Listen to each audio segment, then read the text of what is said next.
ground crunches beneath bare feet, dew still clinging to the tall grass. A faint mist clings to the low valleys, softening the harsh ridges of stone beyond. Birds call out from the treetops, some warning of intruders, others announcing the day's beginning. To survive here is to notice everything, every shadow, every sound, every shift in the air. One misplaced step could mean scaring off prey, missing the sign of ripened fruit, or worse, walking straight into danger. So before you enjoy the story, take a moment to like the video and subscribe to the channel, but only if you really like what I'm doing here. The story begins not with a spear raised high or a trap sprung, but with silence. The kind of silence that prehistoric tribes valued above all else.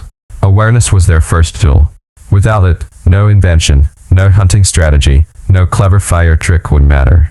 Imagine living in a world where the difference between a full belly and an empty stomach is whether you noticed the faint scuff mark of an antelope hoof in the dust.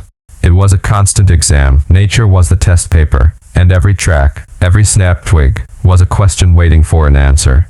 These people read the land as if it were a book, though the pages were made of shifting sand and brittle leaves. Clouds overhead weren't just fluffy sky decorations. They were hints of upcoming rain, meaning roots would soon swell with water or mushrooms would sprout after the storm. The color of the horizon at dawn could reveal whether dry winds might sweep in, forcing the tribe to prepare for a leaner week. Awareness was their weather app, food guide, and alarm clock, all bundled into one. One fascinating fact is that some prehistoric tribes actually used bird behavior almost like drones. By watching where certain flocks gathered or how they suddenly burst upward, people could guess where predators lurked, or, more usefully, where a herd of grazers had just passed.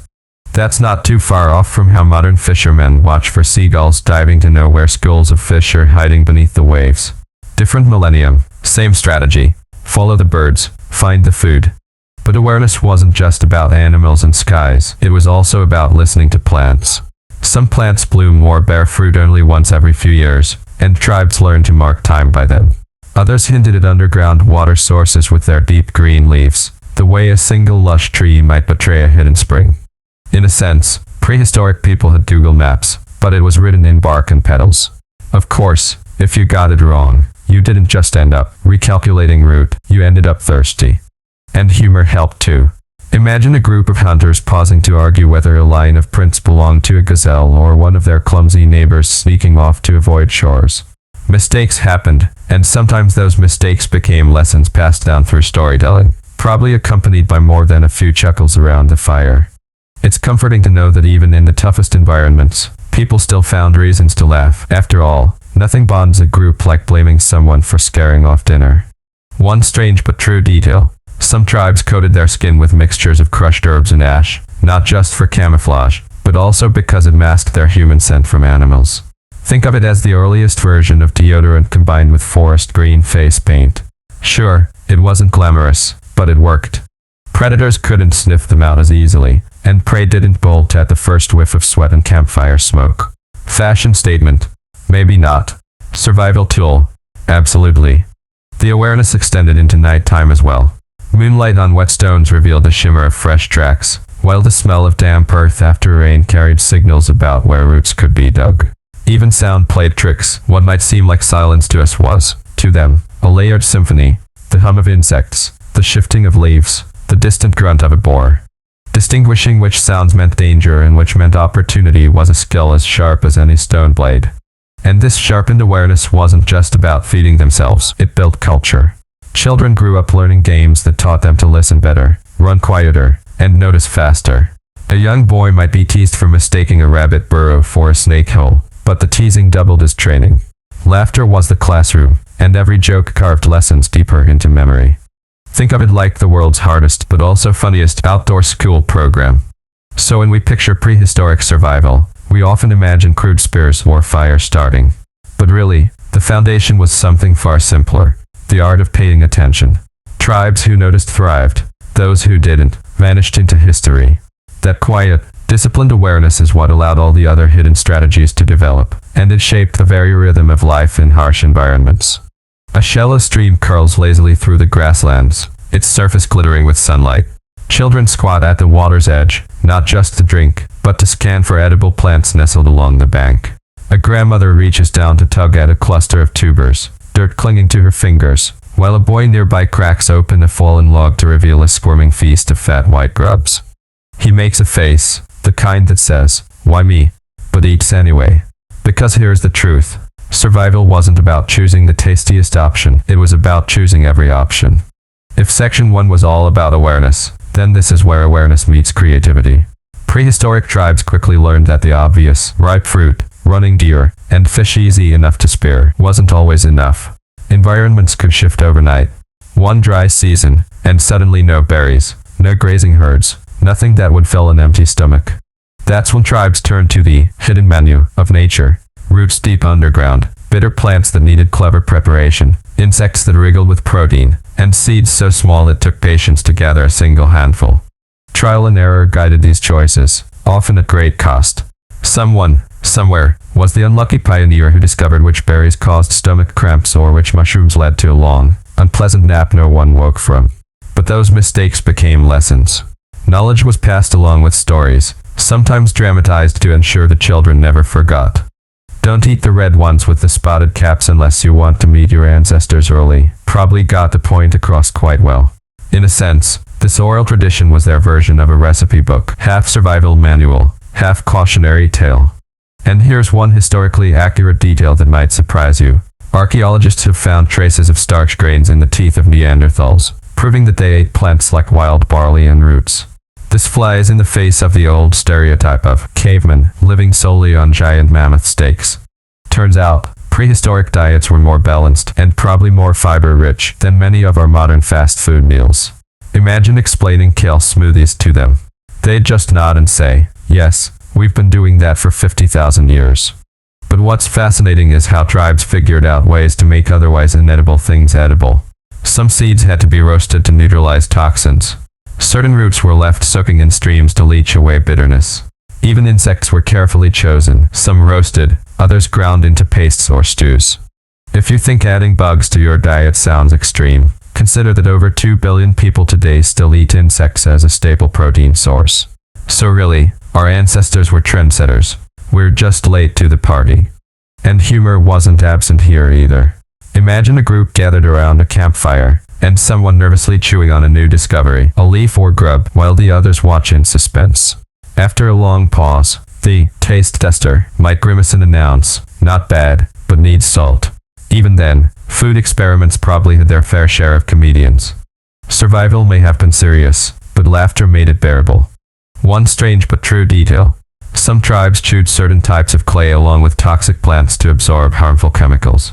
This practice, called geophagy, is still seen in some cultures today.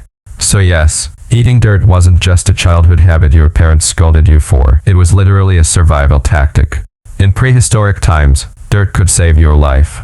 Imagine trying to sell that as a modern health supplement, now with 20% more mud. Foraging also demanded seasonal memory. If a bush bore fruit only once a year, the tribe knew exactly when to return, timing their movements across the landscape like a calendar written in plants. Women, often the primary gatherers, carried the encyclopedic memory of which plant grew where, when, and how to prepare it. Without their expertise, whole groups would have starved. It's no exaggeration to say that the roots of human culture, pun fully intended, were grown in the hands of gatherers. Children learned early. Games involved searching for edible seeds hidden in grass, sharpening their eyes and patience. Little ones probably competed to see who could find the juiciest berry patch, a contest that doubled as skill building. And if one unlucky child returned with purple-stained lips from the wrong berry, well, the lesson stuck, sometimes painfully so. This hidden side of foraging made tribes resilient. They weren't just hunters waiting for the next big mammoth migration. They were experimenters, chemists, and botanists before such words existed. They coaxed food from landscapes that, at first glance, looked barren. And this ingenuity is what let them survive droughts, winters, and lean years when the obvious food sources disappeared. So next time you're annoyed because the grocery store ran out of your favorite cereal, remember, your ancestors once survived by chewing bitter roots and insects, and maybe even a spoonful of dirt. Compared to that, finding oat milk instead of cow's milk is a pretty small inconvenience. The herd stirs in the distance, dark shapes shifting against the golden plain, hooves drumming faintly like distant thunder. A band of hunters crouches low, their bodies painted in streaks of mud and ash. They wait, unmoving, every muscle tight with focus. Then, with a sudden burst of coordinated shouts and waving branches, they drive the animals toward a narrow gully where escape is almost impossible. The scene unfolds like theater, rehearsed over generations. And if you're wondering, yes, prehistoric tribes were pulling off tactical maneuvers long before military generals wrote them down in books. Hunting in harsh environments wasn't about charging at prey with a pointy stick. That would have been a quick way to go hungry or get trampled. Instead, tribes developed ingenious tactics, blending cooperation, misdirection, and sometimes sheer trickery. The ambush was a favorite. Hunters positioned downwind, masked in scent and shadow, waiting for animals to stumble into range. It wasn't glamorous, but it was efficient. And when food meant survival, efficiency was king. One historically accurate fact: evidence from sites like La Cueva de los Avians in Spain shows early humans used bird bones as whistles, possibly to mimic animal calls. Imagine trying to lure a deer by sounding like a fawn, or tricking birds by copying their own songs. Early hunters weren't just strong, they were ventriloquists. It's the Stone Age equivalent of bringing a duck call to the marsh. But sometimes brute cleverness replaced subtle mimicry. Fire, for instance, wasn't just for warmth. Tribes learned to use controlled burns to flush animals out of hiding or drive them into pits. Picture it: flames crackling behind, smoke rising, and terrified animals running straight into waiting hunters. It was dangerous, smoky, and chaotic, but when it worked, the rewards were enormous. And if you're thinking, that sounds like a prehistoric barbecue, you're not far off. The smell of roasting meat often came right after. Of course, cooperation made these tricks possible. A single hunter stood little chance against a swift gazelle or a woolly beast weighing several tons. But 20 hunters, working like parts of one body, that was a different story. Some tribes built elaborate funnel-shaped traps with stones or branches to guide herds into kill zones. Others dug concealed pits, covered them with branches, and waited. Falling into one was bad news for an animal. Falling into one by accident, say, while distractedly gathering berries, was bad news for a human. Imagine explaining that around the fire. So, we lost Uncle Taro because he forgot where the pit was. Not exactly the legacy anyone wanted. One strange but true detail: there's evidence that some tribes used sound in unexpected ways. By banging stones together or clapping rhythmically, they created walls of noise that herded animals just as effectively as physical barriers. Sound became a weapon, primitive, yes, but surprisingly effective. It's like inventing surround sound centuries before movie theaters. And humor. Oh, it had to exist here too. Imagine being the guy assigned to play pretend deer with the bone whistle, only to be tackled by your laughing friends because your imitation sounded more like a coughing goat. Or the youngest hunter, overexcited, leaping too soon from cover and scaring the entire herd in the wrong direction. You can bet the tribe didn't let him live it down quickly. Prehistoric comedy shows were performed in the middle of hunts whether people wanted them or not. Still, failure wasn't always funny. Missed opportunities meant empty stomachs. And in harsh environments, hunger could turn deadly within days. That's why strategies were so carefully taught and practiced. The difference between laughter and despair often rested on whether the plan worked. Another overlooked tactic was patience. Hunters sometimes pursued prey for days in what's known as persistence hunting. They didn't have to be faster, just more stubborn. By chasing animals over long distances in the heat, humans used their superior endurance and sweating ability to outlast creatures that otherwise outran them. Eventually, the animal collapsed from exhaustion. To us, running a marathon seems impressive. To them, it was a dinner plan. The genius of these hunting methods is how they combined observation with creativity. Awareness from Section 1 and food knowledge from Section 2 set the stage, but it was tactical cooperation that truly made humans formidable hunters. Every successful kill meant more than just meat. It meant fur for clothing, bones for tools, sinew for cord, and stories for the evening fire. So when you imagine prehistoric hunting, don't just picture a lone figure with a spear. Imagine a coordinated team using fire, sound, mimicry, traps, and endurance, mixing patience with bursts of daring. Their strategies weren't random. They were hidden technologies of survival, refined through centuries of trial and error. And yes, sometimes, the most heroic hunter of the day was the one who managed to not fall into the pit trap. Smoke rises in gentle coils above a small encampment, carrying the scent of roasted meat and charred wood.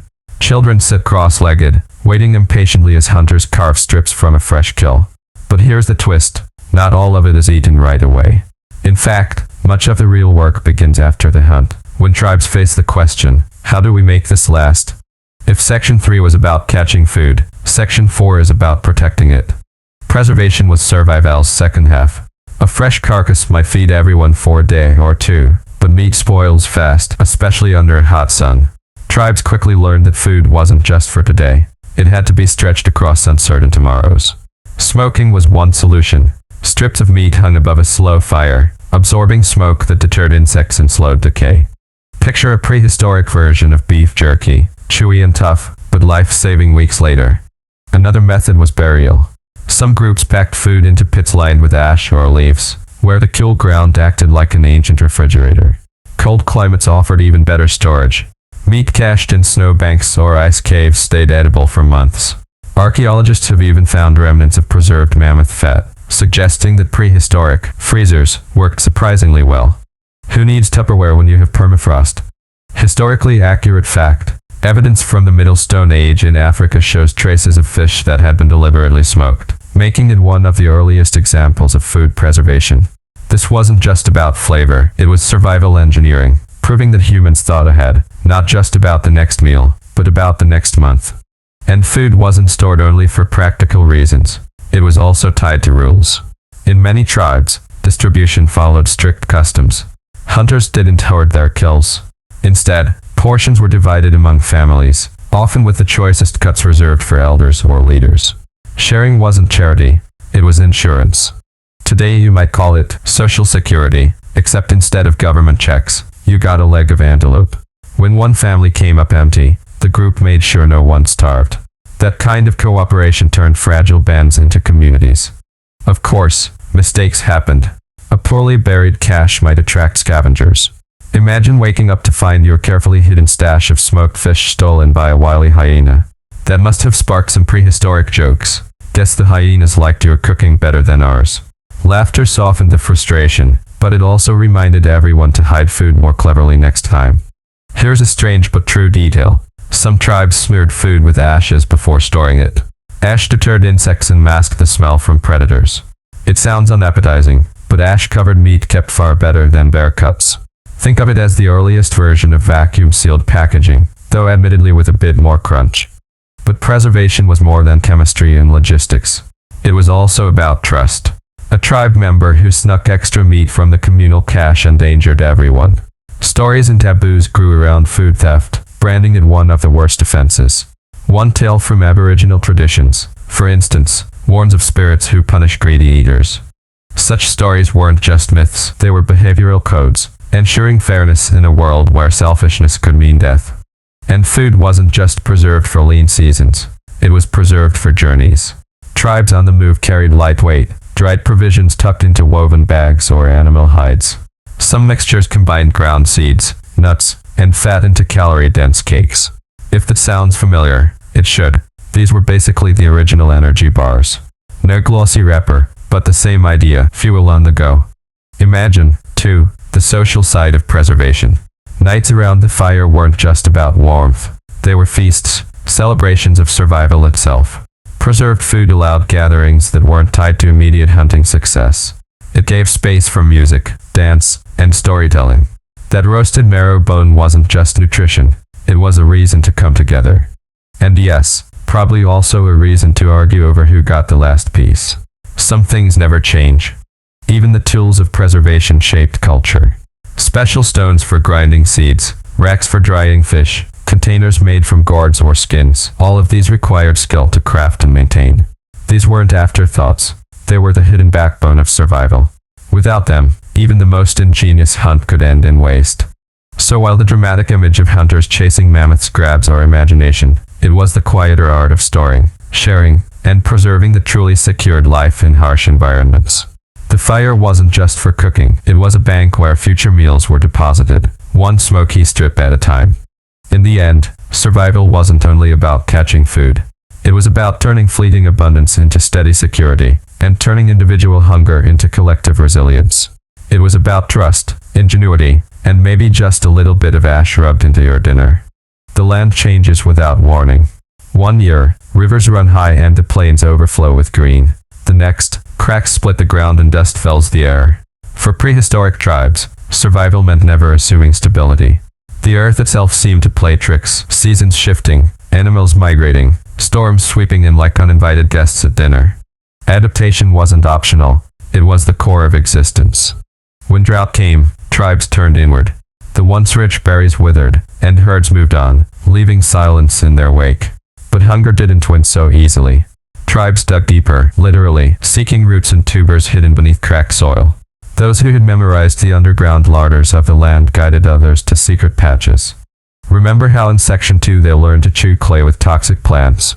That kind of innovation returned in desperate times, when foods normally ignored became lifelines. Water, too, required ingenuity. Some tribes collected dew by spreading hides overnight, gathering every precious drop at dawn. Others followed the trails of thirsty animals, betting that antelope and elephants knew where hidden springs survived.